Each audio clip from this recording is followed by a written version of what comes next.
क्या आपको पता है कि सालार 2 की एंडिंग किस टाइप की होने वाली है। मेरा नाम है सूरज और आप देख रहे हैं सूरज मूवी भाई। तो आज हम सालार 2 की फुल स्टोरी एक्सप्लेन करने वाले हैं कि आगे जाके इस मूवी किस टाइप की होने वाली है। इस मूवी में देवा और वर्दा कैसे दुश्मनी बनते हैं और कौन कौन मरने वाला है वो दिखाया जाएगा। तो पहले हमें घनियारों की टीम दिखाई जाती है जो बहुत बड़ी ओपन डीलिंग करके खानसार पे आ चुके हैं। इसी चीज का पता करने के लिए मन्नार बाहर गया था खानसार छोड़ के, लेकिन जब उसे पता चला कि घनियारों की टीम बाली ने इस वेपन को बहुत बड़ी तरीके से डीलिंग किया था, तब वो खानसार वापस आ जाता है। खानसार की गद्दी हासिल करने के लिए रुद्र पंडित को बुलाया है, इसीलिए रुद्र डीएम के साथ मिल जाता है जो इसका मामा है। यहाँ हमें पहली टीम बाली की दिखाई जाती है जो घनियारों की है, जो बहुत बड़ी ओपन के साथ डीलिंग करके आई है खानसार पे।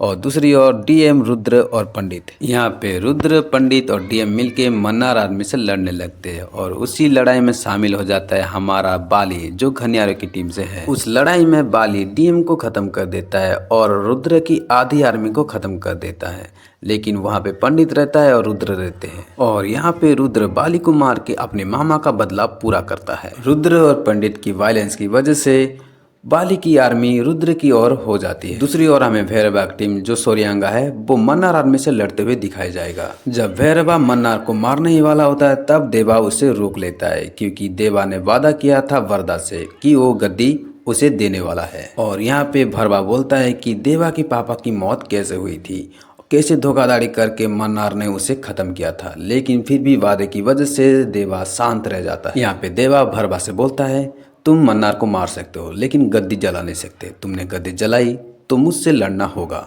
और इसी वजह से भैरवा गद्दी जलाता नहीं है, सिर्फ मन्नार को ही मारता है। अब बची है सिर्फ रुद्र की आर्मी जो भैरवा की टीम से लड़ने लगती है और उसी बीच हमारा एंट्री हो जाती है देवा की। फिर यहाँ पे देवा वर्दा मिल के रुद्र की आर्मी से लड़ने लगते हैं और इसी लड़ाई में हमें पंडित वर्सेस देवा और रुद्र वर्सेस वर्दा दिखाया जाएगा। पार्ट 1 में हमने देखा था कि रुद्र हमेशा वर्दा की नाथुनी निकाल के उसकी बेइज्जती करता था और यही सीन यहाँ पे होने वाली है, लेकिन उल्टा वर्दा अभी रुद्र की नाथुनी निकाल के उसकी जान लेने वाला है और पंडित रुद्र को बचाने के चक्कर में देवा के हाथों मारा जाता है। अब पूरी आर्मी खत्म हो चुकी है, बची सिर्फ राधारामा। वर्दा राधारामा को नहीं मारता है क्योंकि पार्ट 1 में हमने देखा था कि राधारामा ही वर्दा को एक चांस दिया था और उसी की वजह से वर्दा राधारामा को नहीं मारता है, जिंदा छोड़ देता है। कुछ दिन बीतने के बाद उस गद्दी पे वर्दा बैठता है जो वो बचपन से देखता। देवा और वर्दा मिलके एक नया कानून बनाते हैं खानसार के लिए। फिर हमें यहाँ पे दिखाया जाएगा वर्दा का छोटा भाई बच्ची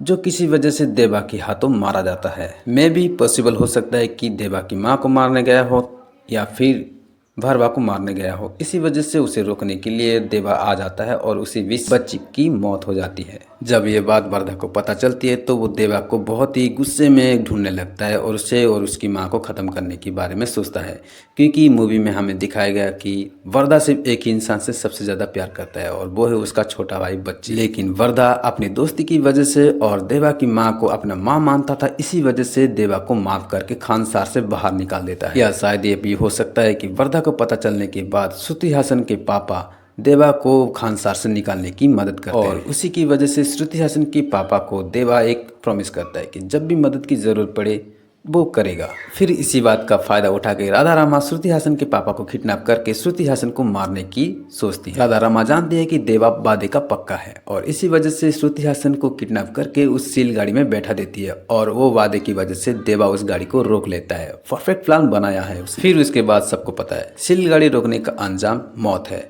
और ये बात वर्दा भी बोलता है, उसी के बनाए हुए नियम है, जो भी रोकेगा उसको मौत मिलनी ही मिलनी है। फिर उसी एक वादे की वजह से दो दोस्त फिर से आमने सामने हो जाते हैं और इस बार वो दोस्त नहीं दुश्मन होते हैं। अब खानसार पे देवा एंट्री ले चुका है और इस बार आमने सामने होने वाले हैं देवा और वर्दा। अब देवा को खत्म करने के लिए वर्दा की पूरी आर्मी तैयार है, लेकिन देवा अकेला खड़ा है, लेकिन उसके साथ भैरवा भी है। देवा वर्दा की पूरी आर्मी को खत्म करके उस गद्दी के पास जाता है, लेकिन उस गद्दी में आराम से बैठा हुआ वर्दा देवा को घूरते रहता है और बोलता है कि दोस्ती के बीच में गद्दारी नहीं। उन दोनों की थोड़ी बहुत कंट्रोवर्सी के बाद उन दोनों की लड़ाई हो जाती है और ये लड़ाई घंटों तक चलती है और उसी बीच में थोड़ी थोड़ी उस दोनों की बीच की फ्लैशबैक दिखाई जाती है जो बचपन की होती है। फिर ये सब मजे होते हुए देखते ही राधारामा खुश हो जाती है। वो सोचती है कि उसका बदला पूरा होने वाला है, लेकिन उसी बीच उसकी नौकरानी राधारामा को खत्म कर देती है।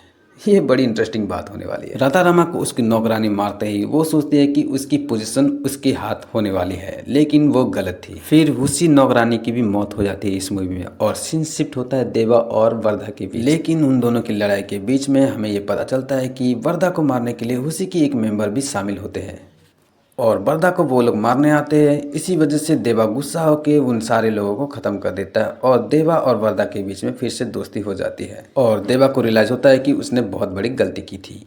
इसी वजह से देवा वर्धा को वो गर्दी दे के खानसा से हमेशा के लिए चला जाता है और मूवी की एंडिंग यहीं पे ख़त्म हो जाती है। और पार्ट 4 में शायद हमें वो देखने को मिलेगी या फिर 3 में देखने को मिलेगी कि देवा और वर्धा के बीच में सच में लड़ाई होने वाली है और इस बार सिर्फ मौत होने वाली है। अगर वीडियो अच्छी लगी तो वीडियो को लाइक करना और कमेंट करना और चैनल को सब्सक्राइब जरूर करना। Thank you.